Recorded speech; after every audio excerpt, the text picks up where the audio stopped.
and they lived happily ever after. That's how fairy tales tend to end, on a really high and hopeful note.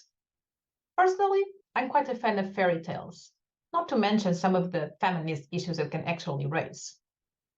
But I also understand that they are fairy tales. In reality, we can be happy, and we can be happy most of the time, but no one is really happy forever or all the time. The state of happiness is not a permanent one. Scientists actually say that we have a sort of happiness baseline, an average state to which we tend to stick to or return to, even after life's highs and lows. People who get married or win the lottery, for example, experience a change and increase in their well-being and happiness for a short period. Usually for people getting married, it's a period before the wedding, the anticipation, the anxiety, the expectation of it. And obviously for people who are winning the lottery, it's that immediate moment after you won.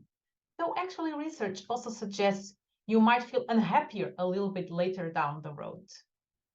Afterwards, however, we all tend to come back to that sort of baseline that we each have. So why do we struggle so much with the less happy moments? Why are we afraid of not reaching the permanently happy state if we know that it doesn't really exist? Are we pretending to live in a fairy tale? Are we listening too much to our inner saboteurs? Is it failure not to be happy all the time? Savoring each moment of your life, whether it's past, present, or future, seems to be one of the practices that really increase our sense of well-being and happiness. Actually, the fact that our brain can quite distinguish between reality and what is imaginary means that we actually have a little bit of an edge when life throws us a difficult event. We can actually try and somehow compensate that by imagining the good moments. Maybe it's about remembering something really nice from your past, or maybe just anticipating how good, how amazing your next holidays are going to be.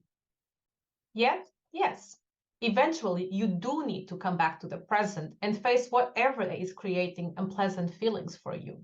I am definitely not advocating any type of strategy or technique to avoid our own obstacles. But I am saying that we can manipulate our mindset.